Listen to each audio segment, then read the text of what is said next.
Hello, and welcome to the Book Speaks podcast, where the book speaks for itself. I'm your host, Benjamin Douglas, and this is the show where each week I read a chapter from a different indie author. Thanks for joining me for today's reading.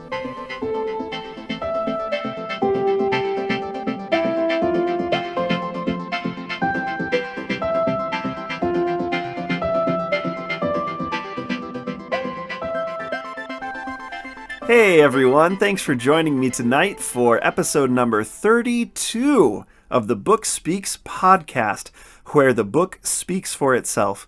As always, I'm your host, Benjamin Douglas. Welcome. Thanks for being here. So glad to have you with me tonight. Tonight I'm going to be reading from comedic science fiction author Barry J. Hutchison, for which I'm very excited, very enthused. Before I do get on to talking about him, two quick announcements. One is that I'm going to be having a new release coming out in my own science fiction, sort of military action-adventure science fiction series at the end of this month. Book 3 of Starship Fairfax, The Neptune Contingency, is going to be going live on the 30th of October here in 2017.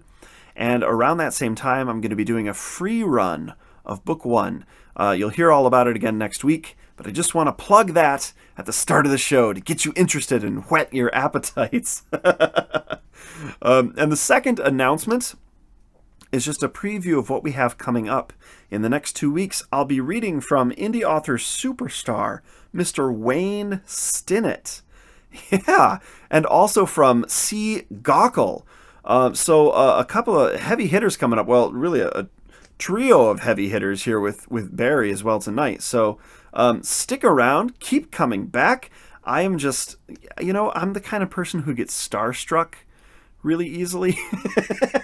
It's not like I've met any of these people. I've just exchanged like emails and messages asking for permission to read their work.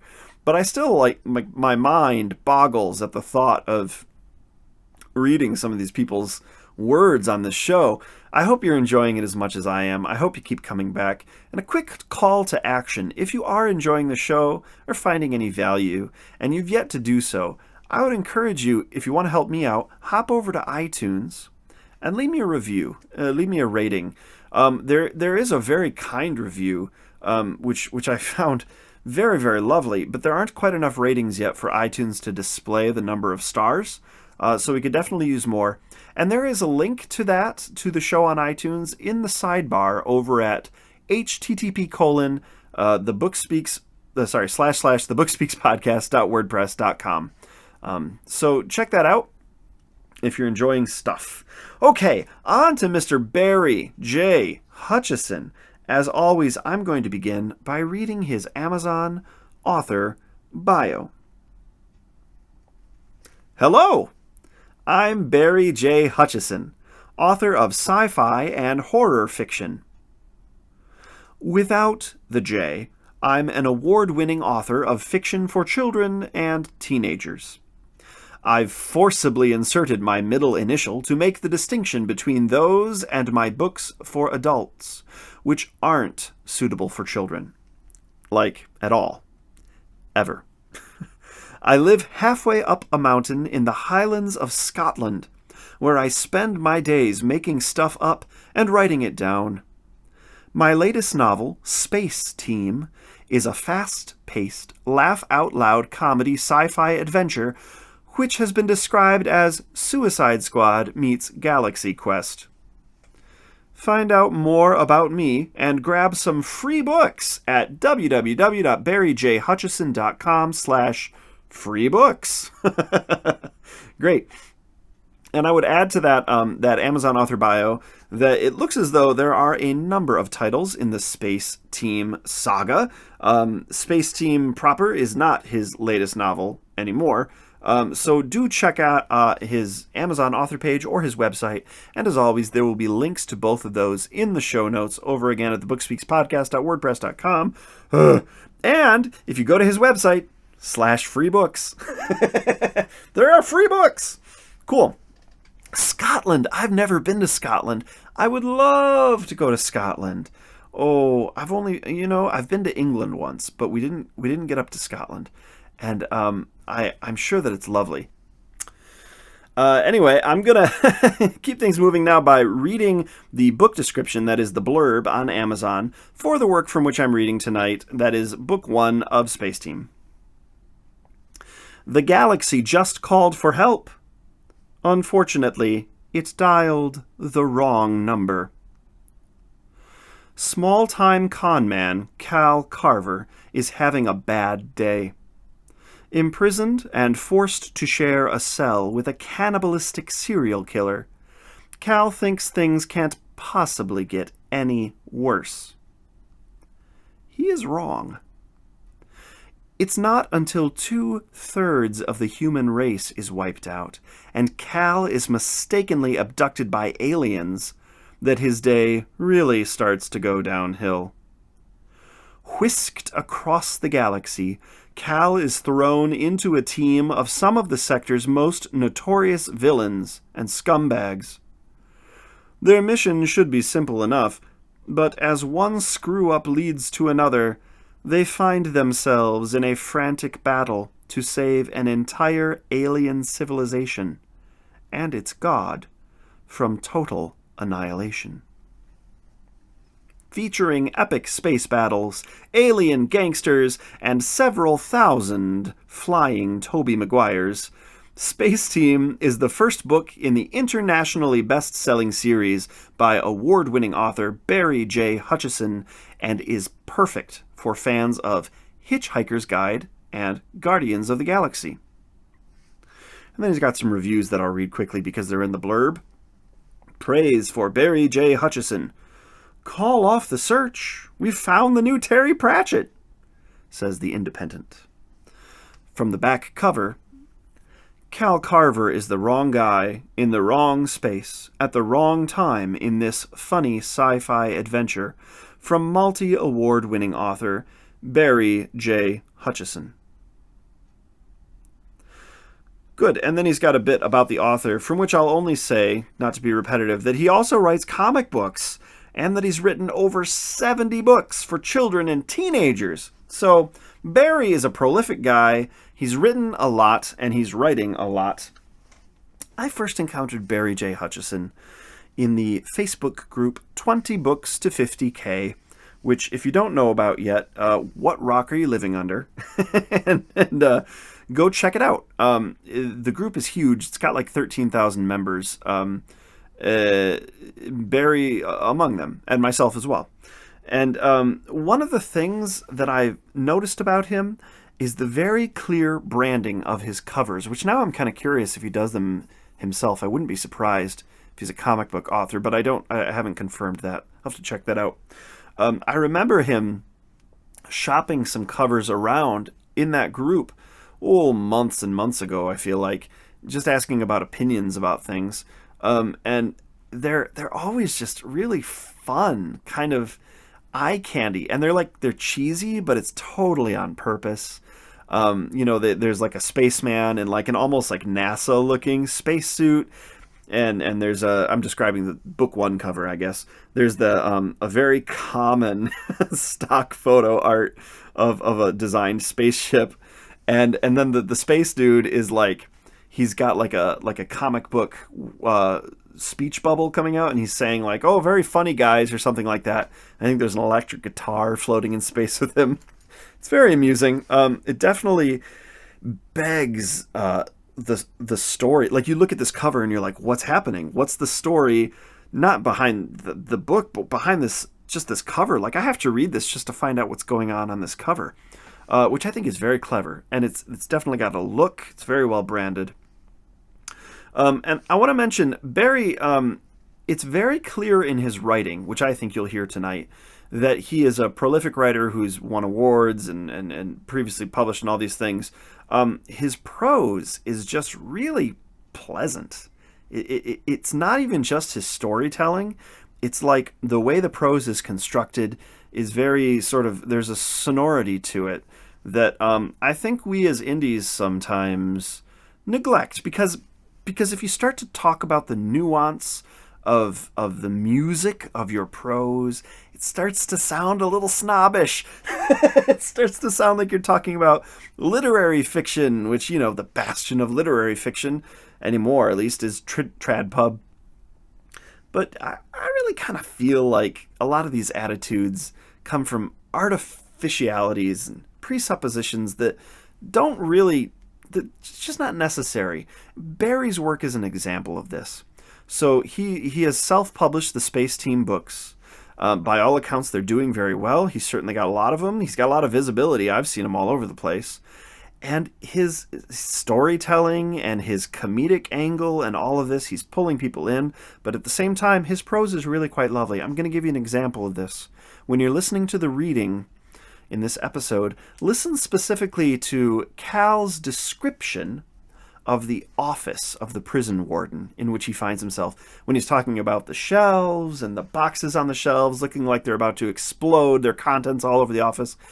I just found it, really refreshing to be able to just enjoy a bit of finely tuned prose as I'm reading what is clearly genre kind of pulp fiction intentionally. So good on you, Barry. Keep doing what you're doing, man. Keep putting stuff out there. I really am enjoying it so far. I'm going to continue reading this, I think. And anybody who's interested in comedy at all, or comedic science fiction, or fun action-adventure sci-fi, he mentioned in his blurb Guardians of the Galaxy, for example, check this out. And once more, free books at his website, which there'll be a link to in the show notes. So, without any further ado, as always, I want to remind everyone that this reading does not come from an official audiobook. It is recorded, performed, and presented here with the author's permission. And I hope you enjoy it so much. I think it's just a fun first chapter. This is the first chapter from Book 1 of Barry J. Hutchison's Space Team. Thanks, everybody, and I'll see you back next week with Wayne Stinnett. Space Team, Book 1 by Barry J. Hutchison. Chapter 1. Cal Carver's last day on Earth started badly, improved momentarily, then rapidly went downhill. It began with him being sentenced to 2 years in prison, and ended with the annihilation of 2/3 of the human race. Somewhere in between, there was a somewhat enjoyable moment when he ate a lemon drop, but otherwise it was a pretty grim 24 hours, all round. The sentencing was harsh, but not particularly surprising. It wasn't Cal's first offense, and, if he were honest, almost certainly wouldn't be his last. It was far from his first prison sentence, either, although usually they were dished out in terms of days rather than years. Still, 2 years, half once his impeccable behavior was accounted for, in a cozy open prison would be an opportunity to recharge. A holiday, almost. In some ways, Cal was even looking forward to it. There was just one problem. "What do you mean, the wrong prison?" Cal flashed the warden one of his most winning smiles.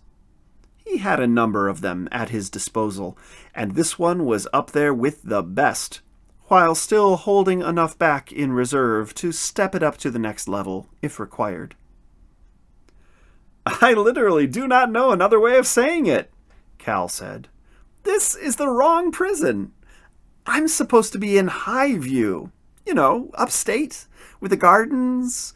They've got this training kitchen. The chefs there, they do this amazing little sort of pastry whirl things that—" "I know it," the warden said, drumming his fingers on one of the few uncluttered patches of desk he had available. "Good, right, of course you do," said Cal. He waited, cranking his smile up a notch to be on the safe side. It was a smile so dazzling you could practically hear the ding as the light reflected off his teeth. The warden, however, appeared unmoved. He shrugged. "And what's your point?" "Well, Warden Grant, was it?" The warden didn't do anything to confirm or deny his name, so Cal continued. "I'm supposed to be at Highview. That's what the judge said. Someone even wrote it down on that document this guard here was kind enough to look out for me." He gave the female guard an appreciative nod and a flash of that smile. A blush flushed upwards from the neck of the woman's shirt, but she managed, to her immense relief, not to giggle. "He's right, sir. Must have been a mix-up during transit." "She's really very good," said Cal, gesturing to the guard. "I don't know how it works here, if you take recommendations for promotion or whatever, but if you do, I'd be happy. No, I'd be more than happy to—" "We don't," said the warden. "Oh, well, maybe you should," Cal suggested. The warden held his gaze for several excruciating seconds. Cal cleared his throat. "I'm gonna just let you read that." The warden's stare lingered for a while longer. Then he lowered his eyes to the document in front of him. A single crooked finger tapped the desktop as he read, the nicotine-stained nail tick, tick, ticking against the wood. "As you can see, my crime, while obviously wrong, wasn't really all that serious." The warden didn't look up. "Identity theft is very serious, Mr. Carver." "I didn't steal it. Not really.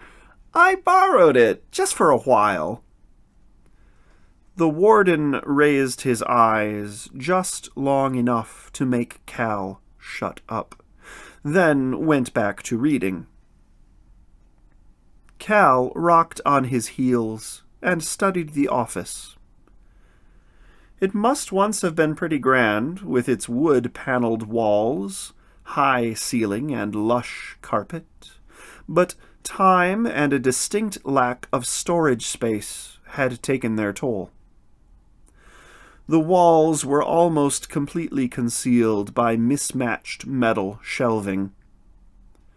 The shelves themselves groaned under the weight of ramshackle ring binders and bulging box files that looked fit to explode and shower the room with their contents at any moment.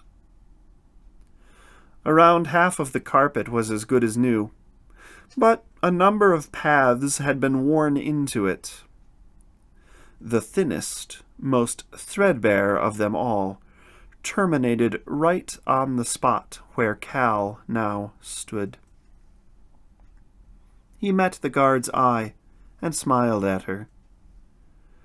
Despite herself, she smiled back, then fought to straighten her face before the warden looked up again. The warden grunted. Cal turned, assuming he'd finished reading, but the old man's eyes were still fixed on the page, his finger still tapping its steady, solemn beat. Cal whistled softly beneath his breath and went back to looking around the room. In the corner of the ceiling, where it met a really quite elaborate bit of cornicing, there was a murky brown stain. 3 roundish blobs, and a swooping curve at the bottom. "It looks like a face," Cal announced.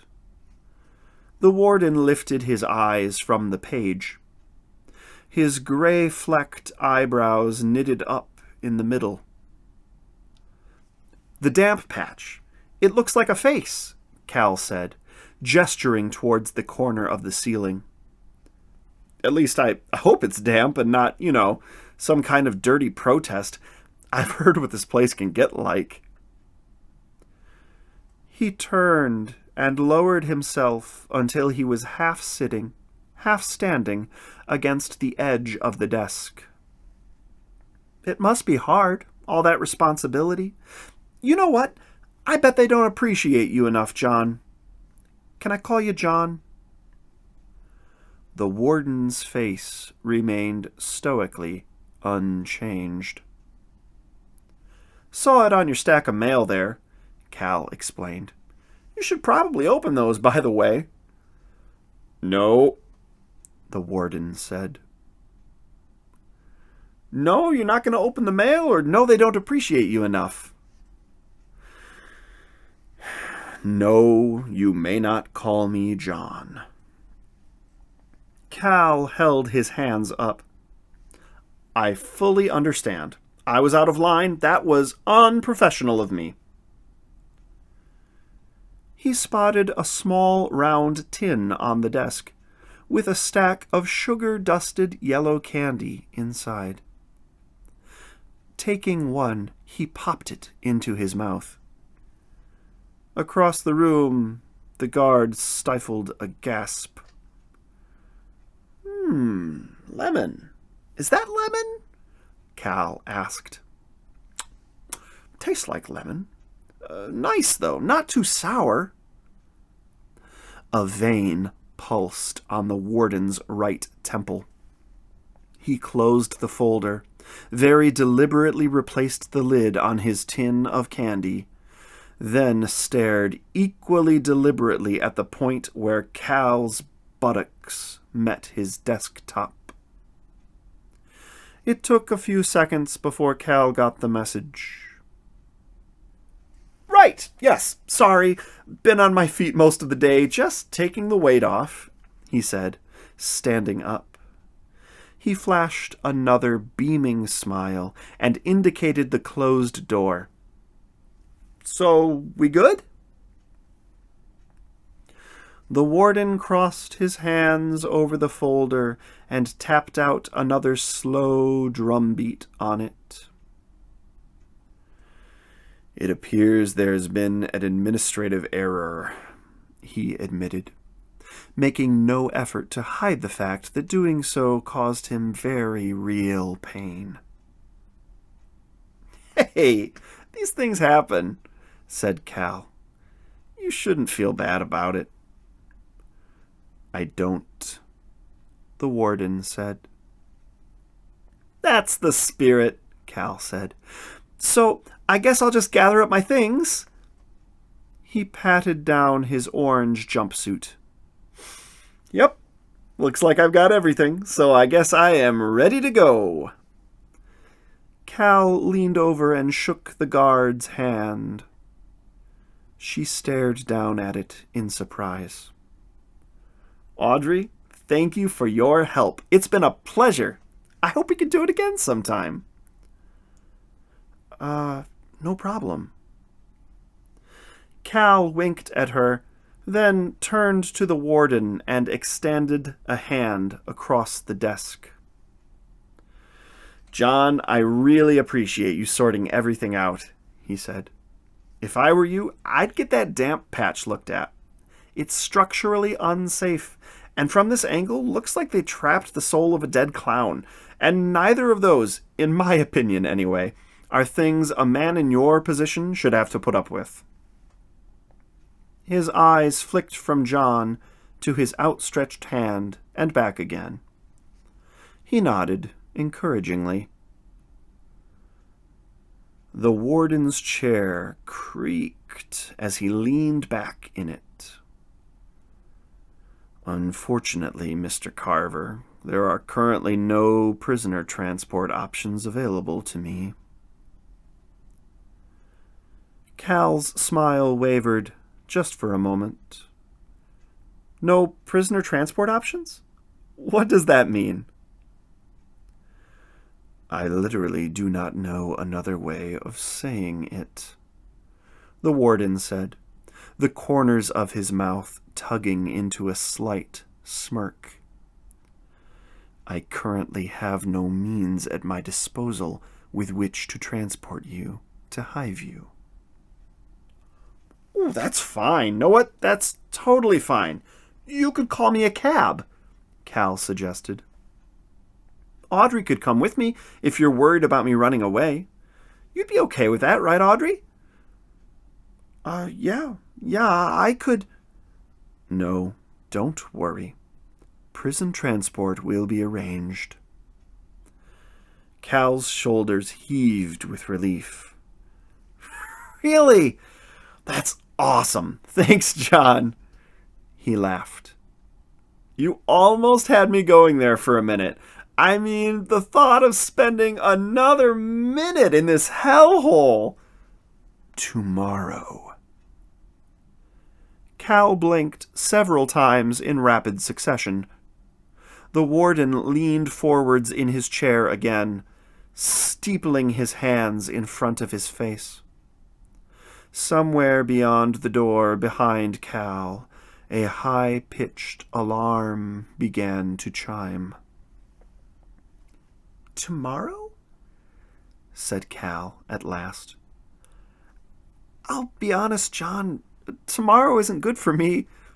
Tonight. Now, tonight would be ideal. Relax, Mr. Carver, said the warden. Hear that alarm? That's the lights-out indicator.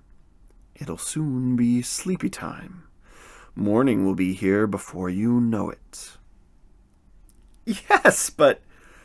Has Mr. Carver been assigned a cell? The warden asked. The guard shook her head. Not yet, sir. Good. Put him in 18. The guard shifted awkwardly. 18 is occupied, sir. I'm aware of that, said the warden. This is a prison. Cells get shared. That is how it works. Actually, I'm not really a people person, said Cal. If you have like a single room available... Well, yes, I know, sir, said the guard, shooting Cal a worried glance. But 18... That's the butcher, sir. The warden held the guard's gaze. His fingers began drumming on his desktop. The butcher? Said Cal, looking between them both. The butcher? Who's the butcher? Tell me, Mr. Carver, said the warden, do you have a family? Cal hesitated. No. Oh, then you'll get along just fine, the warden said. See, the butcher did have a family, once upon a time. Then he had bits of one, in carefully marked bags in the freezer. And now he doesn't have any family at all. He leaned back in his chair and interlocked his fingers over his stomach. Yes, Audrey, put him with the butcher. But you'd best take that lemon drop off him. We wouldn't want him trying to choke himself to death on it during the night now, would we? The guard nodded. Very good, sir. She cupped a hand in front of Cal's face. After a few final sucks, he opened his mouth, letting the shiny yellow candy drop into her palm. Audrey studied the sticky ball of yellow for a moment, then slipped it into her pocket. "Come on," she told him. "I guess we should go and get you settled in."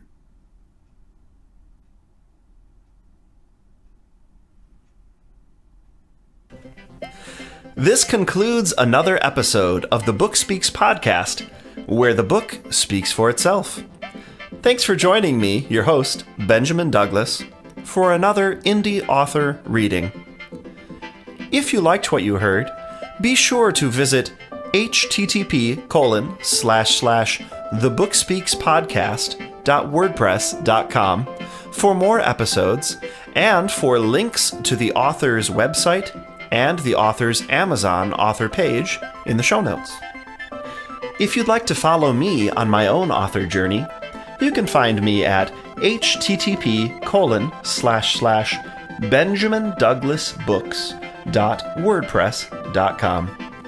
And of course, if you're an indie author interested in having your work featured on the show, or if you're interested in discussing having your book read and produced by me as an audiobook, feel free to contact me at benjamindouglasbooks@gmail.com. Thanks for joining me today. I hope you have a productive and enjoyable weekend.